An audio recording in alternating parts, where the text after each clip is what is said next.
My dear students. आज हम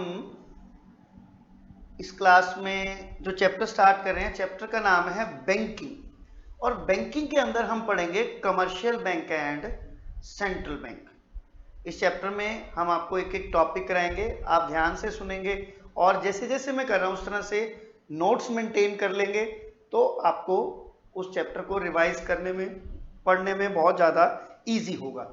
और जब आप बैंक पढ़ते हैं तो देखिए सबसे पहला जो क्वेश्चन हमारा बैंक में अराइज होता है that is what is bank. भाई बैंक पढ़ा तो बैंक है क्या? अब अगर बैंक की बात करते हैं तो बैंक है क्या? देखिए जब बैंक की बात करते हैं तो कुछ चीजें ऐसी होती हैं जो आपके प्रैक्टिकल एक्सपीरियंस पे बेस्ड होती हैं।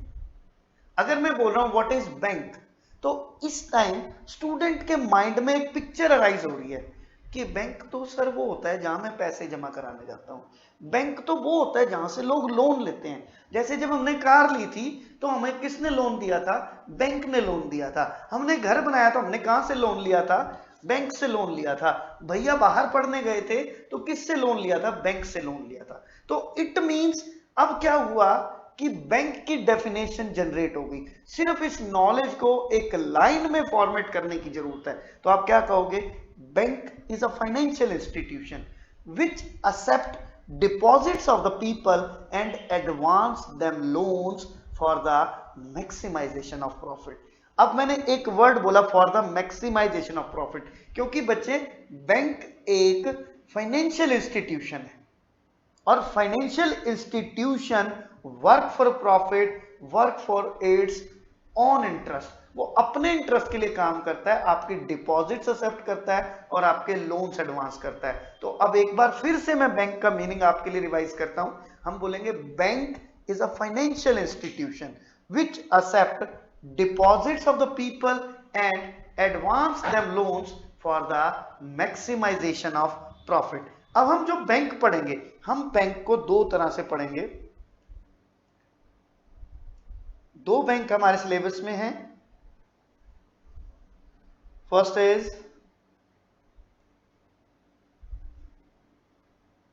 Central bank and second is commercial bank. बेटा मैं आपकी बुक से थोड़ा सा उल्टा चलूंगा, मैं स्टार्टिंग करूंगा सेंट्रल बैंक से। किससे स्टार्टिंग करूंगा? सेंट्रल बैंक से। तो सेंट्रल बैंक को क्या कैसे डिफाइन करेंगे? हम कहेंगे central bank is an apex bank. Apex मतलब सबसे बड़ा बैंक।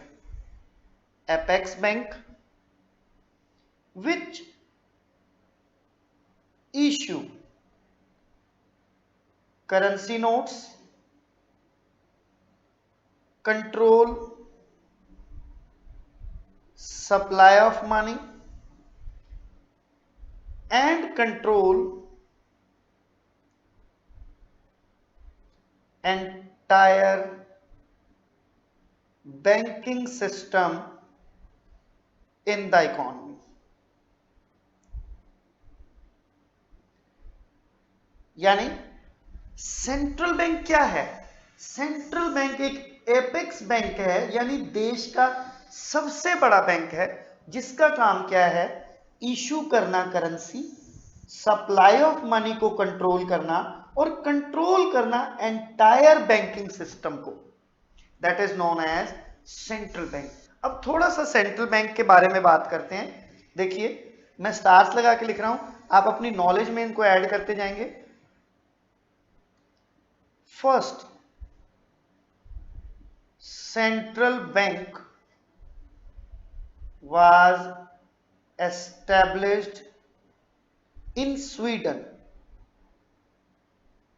in 1668। ओ इसका मतलब सेंट्रल बैंक की हिस्ट्री तो बहुत पुरानी है। 1668 यानी 17th सेंचुरी में central bank was starting, but central bank was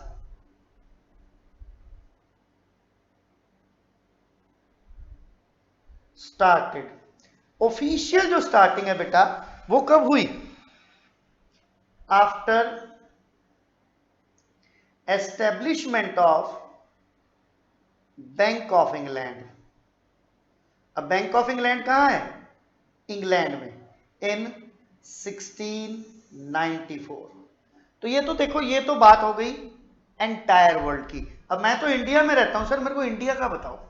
तो हम बताएंगे इंडिया का सेंट्रल बैंक कौन सा है? RBI, full form reserve bank of India, was established in 1 April 1935 and nationalised in 1949। तो आरबीआई लिख दूं, आप समझ जाएंगे। RBI stands for reserve bank of India, was established in April 1935 and nationalized in 1949। अब थोड़ा सा आपको आरबीआई की हिस्ट्री भी बता दूं कि reserve bank of India was established in April 1935 on the recommendation of Hilton young commission. किसकी रिकमेंडेशन पे? हिल्टन यंग कमीशन, यानी ब्रिटिश पीरियड में एस्टैब्लिश हुआ था। उस टाइम पे it was private and it was started with the paid up capital of 5 crore.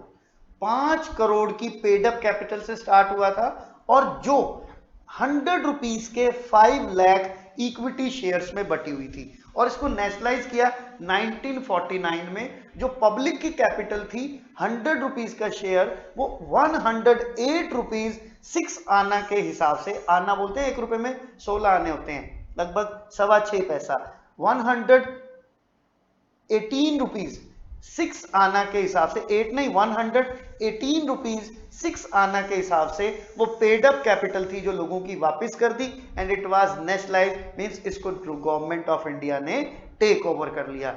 इसकी 4 metro cities में ब्रांचेस हैं, दिल्ली, मुंबई, कोलकाता, बेंगलुरु, चारों जगह इसकी ब्रांचेस हैं। 20 मेंबर्स का बोर्ड चलाता है इसको। 20 मेंबर्स के बोर्ड में 1 गवर्नर, 1 हो गया, 4 डिप्टी गवर्नर, 5 हो गए, 4 डायरेक्टर्स, 9 हो गए, 1 गवर्नमेंट नॉमिनेटेड ऑफिसर, 10 हो गए, and 10 members.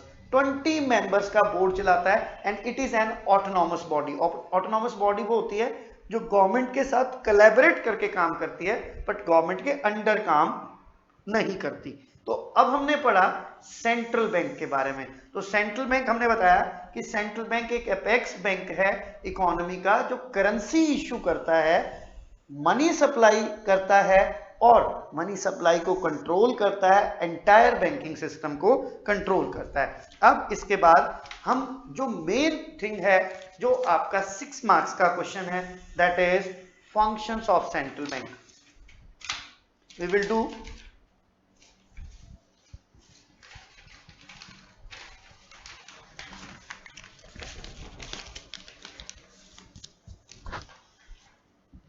next topic is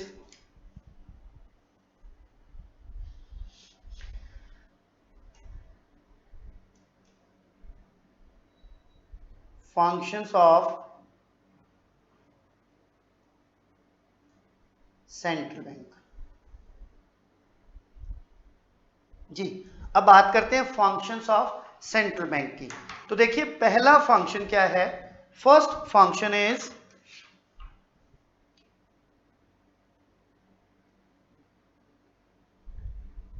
issue of currency notes. First is issue of currency notes. तो इसको डिफाइन कैसे करेंगे? In all the countries of the world currency notes are issued by central bank. It means central bank has monopoly over the issue of currency notes. क्या बोला? In all the countries of the world currency is issued by the central bank. इसका मतलब क्या है कि central bank की monopoly है over the issue of currency notes. That's why in the 19th and 20th century it was known as bank of issue. Another name क्या है इसका? Bank of issue. इशू यानी करेंसी इशू करना, तो क्या बोलते थे इसको? Bank of issue. Second is banker to the government. तो जी अगर सेंट्रल बैंक की बात करें तो central bank perform the duty of banker of the government. क्या करता है? It perform the duty of banker of the government, के गवर्नमेंट के बैंक की ड्यूटी, यानी सरकार के जो बैंकिंग के काम होते हैं वो सभी कौन करता है? Central bank. ये तीन तरह के फंक्शंस करता है। कौन कौन से तीन फंक्शंस करता है एक बार जरा देखिए। फर्स्ट इज बैंकर, पहला क्या है? Banker. Second is agent and third is adviser. Banker, agent and adviser. Banker, agent and adviser. तो अब इनको एक्सप्लेन कीजिए। As a banker it accept deposits of the government and advance them loans for their requirement. कि banker की तरह उनकी deposit accept करता है और उनके लोन्स एडवांस करता है। Second, agent. As an agent it sell and purchase government securities in the open market. क्या बोलता है? As an agent it sell and purchase government securities in the open market, जिसको टेक्निकली क्या बोलते हैं बेटा? एजेंट के लिए जो काम करता है that is known as open market operations, जो आप मॉनेटरी पॉलिसी में अभी बहुत डीप में, बहुत एक्सप्लोर जो है वे में पढ़ेंगे। Third is adviser. Being an apex bank, एक सबसे बड़ा बैंक होने के नाते it give consultancy on the financial matter to the government, कि देश का सबसे बड़ा बैंक होने के नाते ये उनको एक कंसल्टेंसी प्रोवाइड करता है, एक सलाह प्रोवाइड करता है कि in such circumstances what government has to do, कि इस तरह की परिस्थिति में सरकार को क्या करना चाहिए, किस तरह की पॉलिसीज अडॉप्ट करनी चाहिए, क्योंकि फाइनेंशियल फील्ड में जो एपेक्स सिचुएशन है वो किसकी है? सेंट्रल बैंक की है। तो अगर सेंट्रल बैंक को देखें तो दूसरा काम क्या है इसका? Banker to the government. और तीन फंक्शन करता है बैंकर: डिपॉजिट एक्सेप्ट करना, लोन्स एडवांस करना। एजेंट, एजेंट की फॉर्म में क्या करता है? गवर्नमेंट की सिक्योरिटीज को ओपन मार्केट में सेल और परचेज करता है। एज एन एडवाइजर क्या करता है? एडवाइस करता है फाइनेंशियल मैटर्स पे, कंसल्टेंसी, सलाह देता है। Third is bankers bank. हम थर्ड करते हैं, थर्ड इज बैंकर्स बैंक। अब थोड़ा सा बिल्कुल अनऑफिशियल लैंग्वेज में, जिन बैंकों में हम जाते हैं ये उन बैंकों का बैंक है, यानी it is banker to the commercial banks. आप एक्सप्लेनेशन में क्या लिखेंगे कि central bank perform the duty of banker to the banks, it accept deposits of the commercial banks, advance them loans and it give consultancy on financial matters to the commercial banks. यानी जिन बैंकों में हम जाते हैं उन बैंकों का बैंक कौन है? Central bank. अगर आपका अकाउंट पंजाब नेशनल बैंक में है तो वो आपका बैंकर है, और आपके बैंक का बैंकर कौन है? RBI. That's why it is known as banker's bank. तो आप क्या कहेंगे? Central bank is the banker to the banks. ये उन बैंकों का बैंक है जिन बैंकों में हम जाते हैं। Fourth is lender of last resort. अगर हिंदी में बोलूं तो हम कहेंगे उधार का आखिरी सहारा। जैसे कहा जाता है कि डूबते हुए को तिनके का सहारा। एक पक्षी डूब रहा था पानी में, घायल था, तो कुछ भी नहीं मिला तो एक तिनका था उसके ऊपर बैठ गया। ऐसे ही जब कमर्शियल बैंक्स को कहीं से भी लोन नहीं मिलता, then they ask for the loans to the central bank, and central bank issue them loans on the basis of government securities, first class government securities, unencumbered government securities, यानी बिल्कुल fresh securities के base पे loan provide करता है। आप explanation कैसे करेंगे कि when commercial banks do not get loans from anywhere, then they ask for the loans to the central bank. तो वो सेंट्रल बैंक को लोन्स के लिए कहता है, and central bank issue them loans, advance them loans on the basis of first class securities, government securities, unencumbered government securities के base पे loan देता है। अनकम्बर्ड यानी जिनको पहले कैश में कन्वर्ट नहीं कराया, बिल्कुल फ्रेश सिक्योरिटीज के बेस पे लोन्स प्रोवाइड करता है। Next is clearing house function. Fifth is clearing house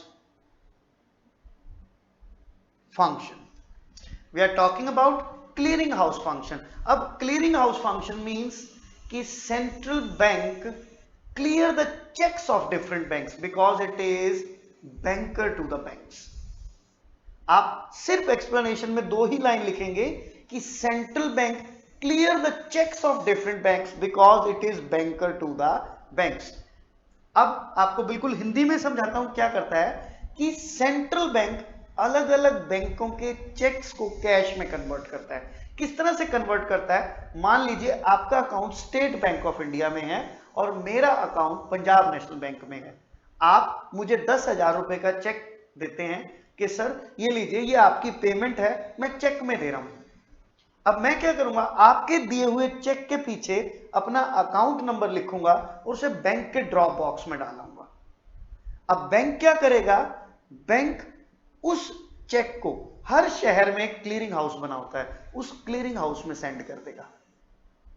अब क्लियरिंग हाउस किसने खोला, आरबीआई ने या सेंट्रल बैंक ने? सेंट्रल बैंक क्या है, bankers bank.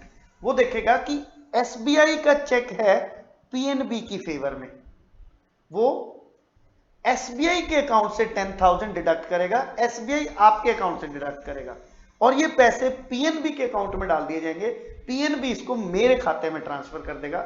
It is known as clearing house function. Clearing the cheques of different banks is known as clearing house function. Next is sixth function is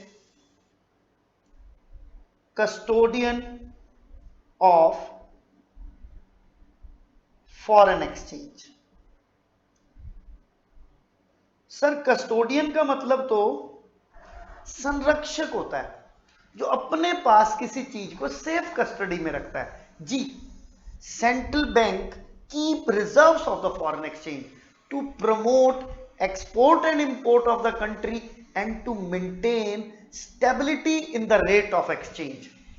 क्या लिखेंगे आप कि central bank keep reserves of the foreign exchange to promote export and import of the country and maintain stability in the rate of exchange। यानी central bank अपने पास foreign exchange के reserves रखता है, डॉलर, पाउंड, यूरो, इन सब के reserves रखता है ताकि देश के एक्सपोर्ट इंपोर्ट को, फॉरेन ट्रेड को प्रमोट किया जा सके और एक्सचेंज रेट को स्टेबल रखा जा सके। यानी जब जरूरत पड़े तो फॉरेन एक्सचेंज मार्केट से ना लेके सेंट्रल बैंक उसकी सप्लाई कर देता है, जिससे रेट ऑफ एक्सचेंज पे कोई फर्क नहीं पड़ता। टेक्निकली इसे हम कहते हैं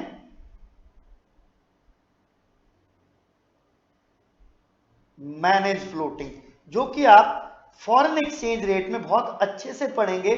सिर्फ इस समय आप इस टेक्निकल टर्म को याद रखें कि as a custodian of foreign exchange central bank perform the duty of manage floating. क्या करता है, मैनेज फ्लोटिंग। सिर्फ इस टर्म को याद रखिए, ये हम फॉरेन एक्सचेंज रेट में बहुत डेप्थ में जाके करेंगे, बहुत अच्छे से एक्सप्लेन करेंगे। ठीक है जी, ये इंटरडिसिप्लिनरी टॉपिक हैं, साथ के साथ एक बार इनको डिस्कस कर दिया जाए, आपके दिमाग में डाल दिया जाए, तो उस टाइम पे आपको बताने में बहुत आसानी रहेगी। Next, seventh is control over supply of money. हम क्या कहेंगे कि central bank control the supply of money because it is an apex bank, and to maintain proper supply of money is necessary in the economy में proper supply of money maintain करना बहुत जरूरी है। क्यों जरूरी है सर? बिकॉज अगर supply of money adequate नहीं होगी तो इससे इकोनॉमी में बूम, रिसेशन, इन्फ्लेशन जैसी जो है स्थिति उत्पन्न होगी, क्रिएट होगी। That's why central bank control the supply of money. क्या लिखेंगे? Central bank control the supply of money in the economy. To achieve this objective central bank frame monetary policy. क्या फ्रेम करता है बेटा? मॉनेटरी पॉलिसी फ्रेम करता है, और monetary policy के through it control supply of money. And the last function is eighth, save paper, last में लिख रहा हूं बिल्कुल, return of old and torn notes. फटे पुराने नोटों को वापिस लेना। Return of old and torn notes. हम क्या कहेंगे कि central bank take old and torn notes and issue new currency at the place of that old and torn notes. इसका मतलब फटे पुराने नोट वापस लेके उसकी जगह पे नई करेंसी इशू करने का काम भी कौन करता है? सेंट्रल बैंक करता है। हम एक बार 8 के 8 फंक्शंस को फिंगर टिप्स पे काउंट करते हैं और शॉर्ट फॉर्म में फटाफट एट अ ग्लांस इसको रिवाइज करते जाते हैं। Issue of currency notes, note issue करता है, इसलिए 19th और 20th सेंचुरी में इसको क्या बोलते थे? Bank of issue. क्या बोलते थे? Bank of issue.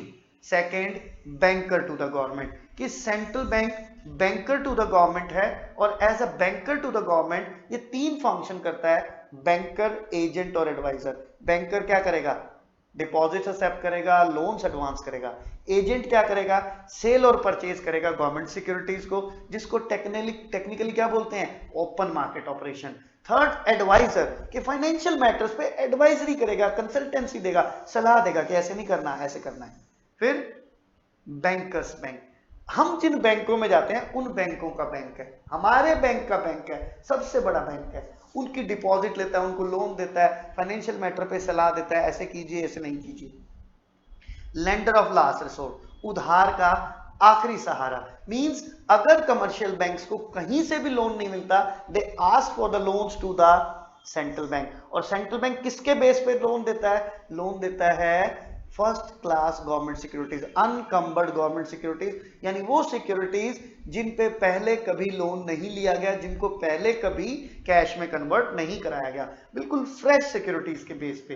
Next is clearing house function, different banks के चेक क्लियर करता है, चेक को कैश में कन्वर्ट करता है अलग अलग बैंकों के, वाया इट्स क्लियरिंग हाउस। हर शहर में एक एक क्लियरिंग हाउस होता है जहां इन चेक्स की क्लियरिंग होती है, क्योंकि central bank is the banker to the banks. अगला क्या है? कस्टोडियन ऑफ फॉरेन एक्सचेंज, अपने पास फॉरेन एक्सचेंज के रिजर्व्स रखता है ताकि मैनेज फ्लोटिंग कर सके, अपनी रेट ऑफ एक्सचेंज को फिक्स्ड मेंटेन कर सके। Control over supply of money, supply of money को कंट्रोल करता है, जिसको टेक्निकली जिस फंक्शन को आप क्या बोलते हैं? मॉनेटरी पॉलिसी, जो मॉनेटरी पॉलिसी के थ्रू किया जाता है।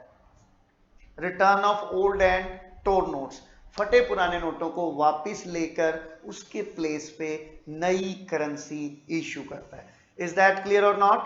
अब हम जो नेक्स्ट टॉपिक करेंगे, हमने कमर्शियल बैंक स्टार्ट करना है, और स्टार्ट करने से पहले हम क्या करते हैं? सेंट्रल बैंक और कमर्शियल बैंक का कंपैरिजन कर देते हैं, यानी हम उनको डिफरेंशिएट कर देते हैं।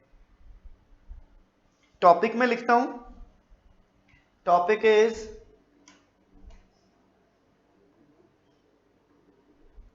Difference between central bank and commercial bank. आज हम सेंट्रल बैंक और कमर्शियल बैंक को डिफरेंशिएट कर रहे हैं। हम एक काम करते हैं, 3 कॉलम्स बना लेते हैं। फर्स्ट कॉलम में we will take basis of difference, in second column central bank, third column commercial banks. Short form में लिखूंगा बेसिस ऑफ डिफरेंस को, बीओडी लिख दूं चल जाएगा, आप समझ जाएंगे। BOD means basis of difference, central bank and commercial bank. देखिए, जब भी किसी भी आप दो टॉपिक को कोरिलेट करते हैं, डिफरेंशिएट करते हैं, कंपैरिजन करते हैं, first basis of difference must be meaning और डेफिनेशन। क्योंकि सबसे पहले अगर हमारे घर कोई आएगा तो हम उसको इंट्रोड्यूस करेंगे, तो इंट्रोडक्शन इज द मीनिंग और डेफिनेशन। तो सेंट्रल बैंक को कैसे डिफाइन करेंगे, अभी पढ़ के आए हैं। Central bank is an apex bank of the economy which issue currency notes, control supply of money and control entire banking system in the economy। और कमर्शियल बैंक को कैसे डिफाइन करेंगे कि commercial bank is the financial institution which accept deposits of the people and advance them loans for the maximization of profit. वही bank की definition commercial bank में चलेगी, क्योंकि हम जिन बैंक्स के साथ डील करते हैं उन बैंक्स को क्या बोलते हैं, कमर्शियल बैंक्स। तो पहला आपका बेसिस ऑफ डिफरेंस क्या था, मीनिंग। आपने सेंट्रल बैंक और कमर्शियल बैंक को डिफाइन किया, जो हम पहले भी कर चुके हैं। Second is ownership. तो ओनरशिप में बात करेंगे तो हम क्या कहेंगे, central bank is state owned institution, मतलब सरकारी है। आरबीआई का भी मैंने बताया कि नेशनलाइज हुआ था 1949 में, तो it is state owned enterprises. While commercial bank में भी स्टेट ओन्ड यानी पब्लिक, प्राइवेट, और दोनों को मिला लें तो दैट इज कोऑपरेटिव। तो कमर्शियल बैंक में भी state owned, private and cooperative, दोनों तरह, तीनों तरह के हो सकते हैं, पब्लिक सेक्टर का, प्राइवेट सेक्टर का, और दोनों को मिलाएंगे तो बोलेंगे cooperative banks. Third is objective. अब अगर ऑब्जेक्टिव की बात करते हैं तो स्टेट ओन्ड इंस्टीट्यूशन है, its objective is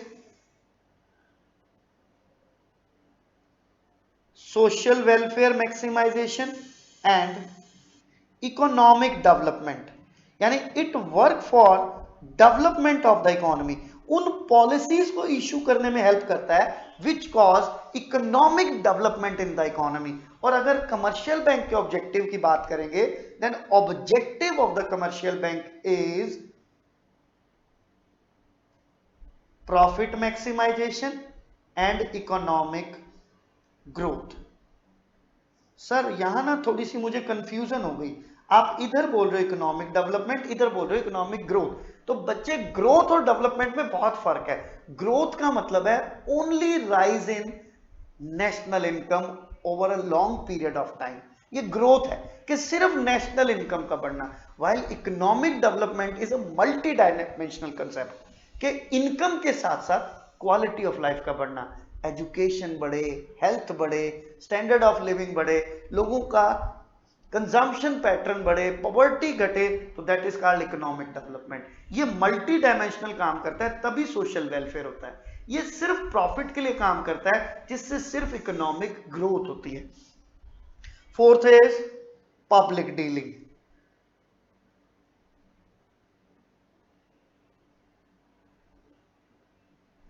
central bank does not deals with public.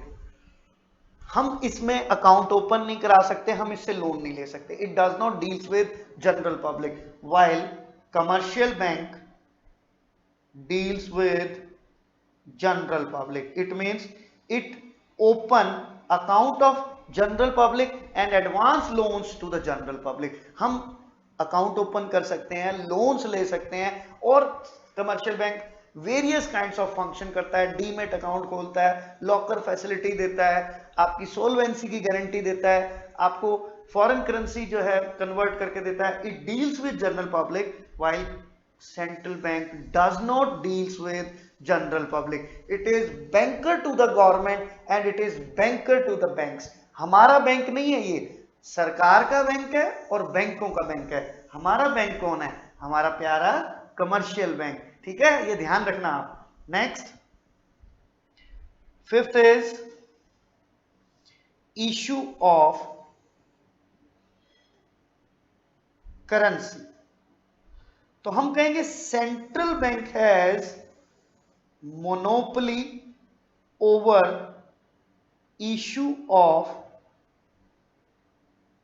Currency notes, कि सेंट्रल बैंक की मोनोपोली है किस पे? इशू ऑफ करेंसी नोट्स, कि central bank has monopoly over the issue of currency notes while commercial banks does not issue currency. ये currency तो issue नहीं कर सकते, but they can issue credit money. अब क्रेडिट मनी क्या होता है वो हम आपको नेक्स्ट जो टॉपिक है क्रेडिट क्रिएशन उसमें समझाएंगे, इसलिए मैंने इसको यहां बॉक्स में लिख दिया कि अभी हमें इसे ध्यान रखना है कि क्रेडिट मनी क्या है वो बताओ सर। वो आपको नेक्स्ट टॉपिक में क्रेडिट क्रिएशन और मनी क्रिएशन में समझाऊंगा कि किस तरह से मनी क्रिएट करता है in the form of credit. कौन? आपका कमर्शियल बैंक। अब सिक्स्थ इज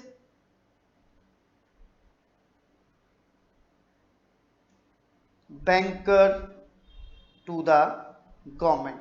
तो central bank is the banker to the government. अभी पढ़ के आए थे क्या क्या करता है उसके लिए? बैंकर बनता है उसके लिए, एजेंट बनता है उसके लिए, और उसका कौन है? एडवाइजर है। अब इसमें ये जो ड्यूटी है बैंकर की, ये कमर्शियल बैंक करता है but as an agent of central bank. बाकी काम नहीं कर सकता एजेंट और एडवाइजर के। It can perform duty of banker to the government not independently, only as an agent of the central bank. उसका एजेंट बन के सरकार के वेरियस डिपार्टमेंट की डिपॉजिट रख सकता है, सरकार के वेरियस डिपार्टमेंट्स को लोन्स इशू कर सकता है, ये सब चीजें कर सकता है, लेकिन एजेंट और एडवाइजर नहीं बन सकता। ये एजेंट सेंट्रल बैंक का है, ऐसा एजेंट नहीं है जो उसकी गवर्नमेंट की सिक्योरिटीज को सेल परचेज करे। सिक्योरिटीज को सेल परचेज करने का काम कौन करेगा? सिर्फ सेंट्रल बैंक करेगा। Next, bankers bank. तो central bank is the banker to the banks while commercial bank work under the supervision of central bank, कि हम सेंट्रल बैंक के सुपरविजन में काम करते हैं। हम मतलब कमर्शियल बैंक्स। आज हम बोला गया कमर्शियल बैंक क्योंकि उसके कॉलम में बैठे थे तो उसी की तरह रिएक्ट करेंगे। तो ये बैंकर टू द बैंक्स है, और ये बैंक्स जो है commercial bank work under the supervision of the central bank. Central bank के सुपरविजन में काम करता है, उसके अंडर काम करता है, उसकी पॉलिसीज के बेस पे काम करता है। हम इसके अलावा वेरियस डिफरेंसेस कर सकते हैं, जैसे कलेक्ट्रल सिक्योरिटी के लोन के लिए क्या मोर्टगेज करता है। सेंट्रल बैंक पेपर सिक्योरिटी पे लोन देता है, कमर्शियल बैंक फिक्स एसेट की सिक्योरिटी पे लोन देता है। Rate of interest, central bank किसी भी डिपॉजिट पे कोई इंटरेस्ट प्रोवाइड नहीं करता, कमर्शियल बैंक्स सिर्फ करंट अकाउंट को छोड़ के सभी डिपॉजिट्स पे इंटरेस्ट प्रोवाइड करता है। तो ये डिफरेंस है। अगर आप इस डिफरेंस को बहुत ध्यान से पढ़ेंगे तो आई एम श्योर कि आपको 40% चैप्टर तो अपने आप आना शुरू हो जाएगा। कंपैरेटिव स्टडी जो होती है वो माइंड को एक्सप्लोर करने के लिए होती है, हमारे आईक्यू लेवल को इंप्रूव करती है। इसको अच्छे ढंग से करें, ठीक है जी। अब नेक्स्ट टॉपिक पे आते हैं। The now next topic is commercial banks. Page change करते हैं।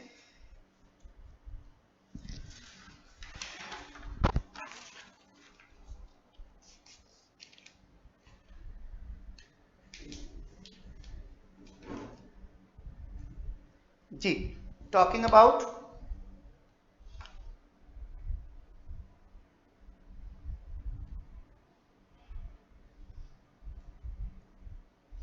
Commercial bank. क्या है कमर्शियल बैंक? हम बोलेंगे commercial bank is a financial institution. Commercial bank is a financial institution which accept deposits of the people and advance them loans for the maximization of profit। वही commercial bank का meaning है जो अभी हम दो बार पढ़ा है, स्टार्टिंग में फिर डिफरेंस में। Commercial bank is a financial institution which accept deposits of the people and advance them loans for the maximisation of profit. अब बात करते हैं फंक्शंस ऑफ कमर्शियल बैंक की। फंक्शंस ऑफ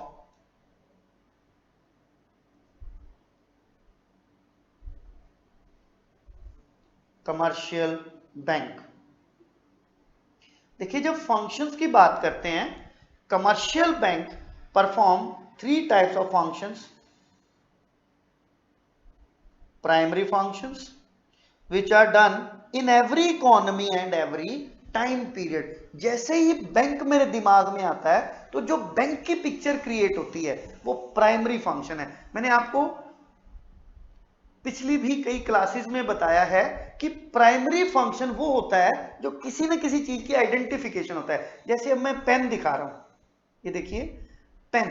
पेन देखते ही आपको डिफाइन करने की जरूरत नहीं है, ये ऑब्जेक्ट है, ये एक ऐसी चीज है which is use to write, ये इसका प्राइमरी फंक्शन है। Another is secondary functions. Secondary functions are those functions which arises due to development of an economy. भाई स्टार्टिंग में जब पेन बना था तो काम था सिर्फ लिखना, धीरे धीरे अब जैसे जैसे इंप्रूवमेंट होगा तो ऐसे पेन आएंगे जो टैब पे चल सकते हैं, करेंसी को जो आइडेंटिफाई करने के लिए, वो सेकेंडरी फंक्शन है। And third function of bank is social utility functions. Primary functions, secondary function and social utility functions are those functions, social utility functions are those functions which provide general utility to the society. जैसे demat account है, जैसे लोकर facility है, इस तरह से investment की opportunities, guidance, consultancy, ये बहुत सारे सोशल यूटिलिटी फंक्शंस है। बट एक गुड न्यूज है, इतना कुछ नहीं करना, आपके सिलेबस में सिर्फ प्राइमरी फंक्शंस हैं and primary functions are of 3 types. First is accepting deposits, second is advancing loans,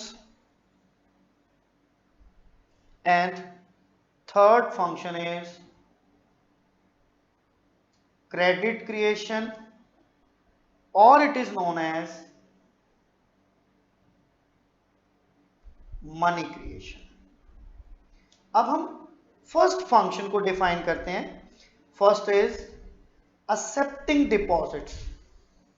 तो एक्सेप्टिंग डिपॉजिट्स को सिर्फ 2 लाइंस में डिफाइन कर सकते हैं कि commercial bank accept the deposits of the people. क्या कहेंगे? Commercial banks accept the deposits of the people by opening various kinds of accounts, by opening various kinds of accounts. अब अकाउंट्स की क्या क्या कैटेगरी है? First is demand deposits, second is time deposits। demand deposits is also known as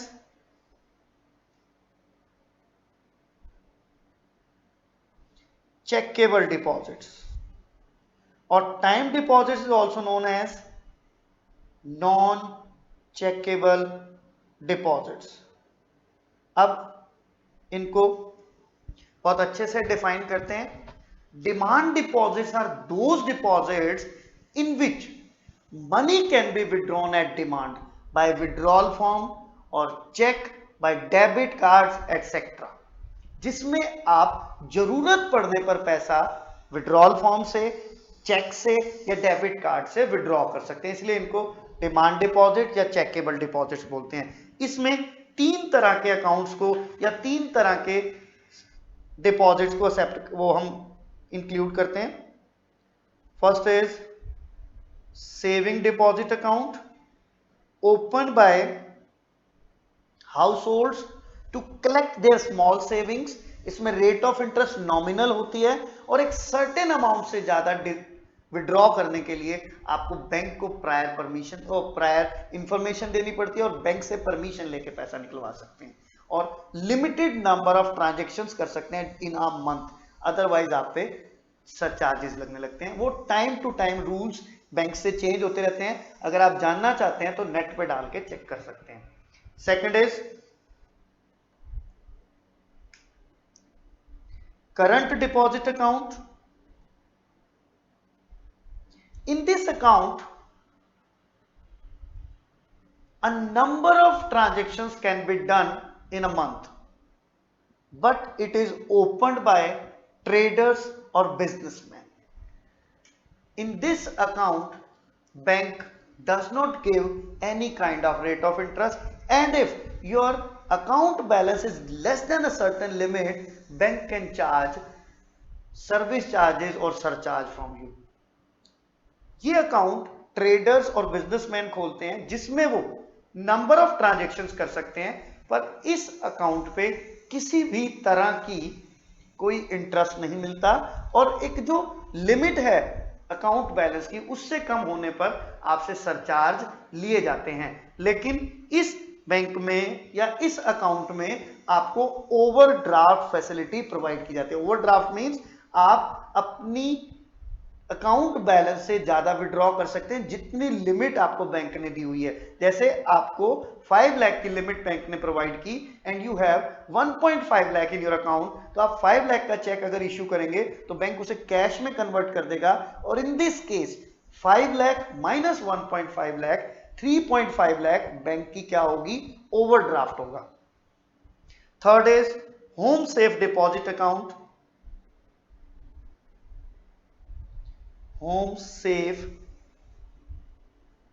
deposit account. This account is opened in backward areas. बहुत backward area में खोले जाते हैं where depositor can can deposit a little amount. जैसे rickshaw pullers हैं, hawkers हैं, small labourers हैं जिन जो 100 200 500 रुपए रोज का कमाते हैं, 20 30 50 100 रुपए बचा सकते हैं और उसे बैंक में जमा कराने में हेजिटेशन है। तो इस सिचुएशन में अ पिग्गी बैंक, एक गुल्लक is provided to the depositor and key is kept with the agent of the bank. Agent visit to the house of the depositor, open that piggy bank, count the money and deposit in his account. ये किस लिए खोला जाता है, ताकि जो small workers हैं उनको छुड़वाया जा सके from the clutches of indigenous bankers, क्योंकि वो लोग सेविंग न करने के और सेविंग के अभाव में जरूरत पड़ने पर जो इंडिजीनियस बैंकर्स हैं, महाजन साहूकार, उन लोगों से बहुत हैवी रेट ऑफ इंटरेस्ट पे या बहुत हैवी रेट्स पे उनसे लोन्स लेते हैं और उसका ब्याज चुकाने में उन पे बहुत बड़ी बर्डन आ जाती है। तो बैंक की ये शुरुआत है ताकि उन लोगों को भी डिपॉजिट करने का, सेविंग्स, थ्रिफ्ट करने की आदत डाली जा सके, बैंकिंग हैबिट्स डेवलप की जा सके। अब सेकंड है टाइम डिपॉजिट और checkable deposit. In these deposits money can not be withdrawn before maturity, it has और नॉन चेकेबल, आप चेक से पैसा नहीं निकाल सकते। इसमें दो तरह के आते हैं। First is recurring deposit account.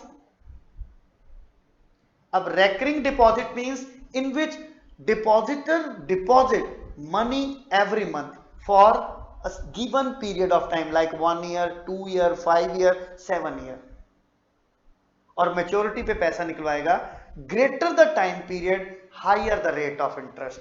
Second is fixed deposit account, जिसको आप एफडी बोलते हो.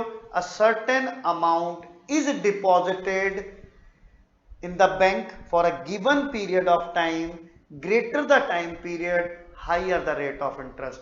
अब एफडी तो बता दिया, एफडी समझते ही आप बोलते ही आप समझ गए कि सर मुझे पता है एफडी क्या होती है. जैसे मेरे पापा ने मेरे लिए करवा रखी है कि 12th के बाद जब मैं बड़े कॉलेज में जाऊंगा, मैं बहुत दूर पढ़ने जाऊंगा या मेरे को फॉरेन जाना पड़ा, तो उन्होंने पहले से मेरे लिए अपनी सेविंग्स में से एफडीज करा रखे हैं कि उनको तोड़ के मेरा एडमिशन हो जाए बाहर. पर ये आरडी रिकरिंग डिपॉजिट क्या होता है? मैं कहा ये तो मिडिल क्लास के लिए बहुत आम सी बात है. हम बोलते हैं ना कि 1000 रुपए वाली कॉपी खुलवा रखे, that is RD, that is recurring deposit, जिसमें मम्मी हर महीने 1000 रुपए जमा करवाती है 2 साल के लिए, 5 साल के लिए, 7 साल के लिए, फॉर अ सर्टेन ऑब्जेक्टिव. इन्हीं स्मॉल सेविंग से मिडिल क्लास क्या करता है? अपने बड़े बड़े सपने पूरे करता है. ठीक है ना जी. अब बात करते हैं एडवांसिंग लोन्स की. तो एडवांसिंग लोन्स की बात करते हैं, इसको मैं इधर ले आता हूं. एडवांसिंग लोन्स, तो हम कहते हैं banks advance loan for consumption and investment purposes on the basis of given security. Given security के बेस पे बैंक क्या करता है? लोन्स एडवांस करता है, और उन लोन्स के लिए प्रॉपर बैंक को क्या दी जाती है? सिक्योरिटी प्रोवाइड की जाती है. जैसे आप कुछ मोर्टगेज करा के लोन लेते हैं, तो लोन कई तरह के हैं. जैसे first is cash credit. In cash credit, when loan is sanctioned, then amount of loan is deposited in the account of the creditor. उसके अकाउंट में पैसा ट्रांसफर कर दिया जाता है. he can withdraw or deposit money, but interest is charged only on the withdrawn money. जैसे मैंने 5 लाख का लोन लिया, मैंने 2 ही लाख निकाले, तो मुझे 2 लाख पे इंटरेस्ट देना पड़ेगा, 3 पे नहीं. और जैसे जैसे मैं पैसा जमा कराता जाऊंगा, इंटरेस्ट घटता जाएगा, सिर्फ विड्रॉन मनी पे लगेगा. That is called cash credit. फिर second is demand loans.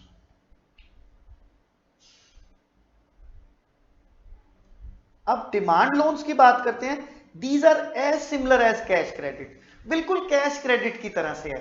But in this type of loan, interest is charge from the very first day of sanction of loan, either withdrawn और not withdrawn. भाई पहले दिन से पूरे amount पे interest लगना शुरू हो जाएगा, चाहे आप पैसा निकालें चाहे ना निकालें. Third, short term loans. अब ये जो शॉर्ट टर्म लोन्स है, दीज आर टेकन बाय, कौन लेता है ये? Short term loans are taken by small business persons for their short term requirements. Raw material, जैसे दीपावली का सीजन आता है तो शॉपकीपर्स को जो दुकान में सामान भरने के लिए लोन चाहिए होता है, these are taken for 1 year और लेस देन 1 ईयर, और ये बिल्कुल डिमांड लोन्स की तरह होते हैं. And fourth is overdraft. ये जो ओवरड्राफ्ट फैसिलिटी है, it is given to the current account holder, जिसमें वो एक सर्टेन अमाउंट विड्रॉ कर सकता है for a given period of time.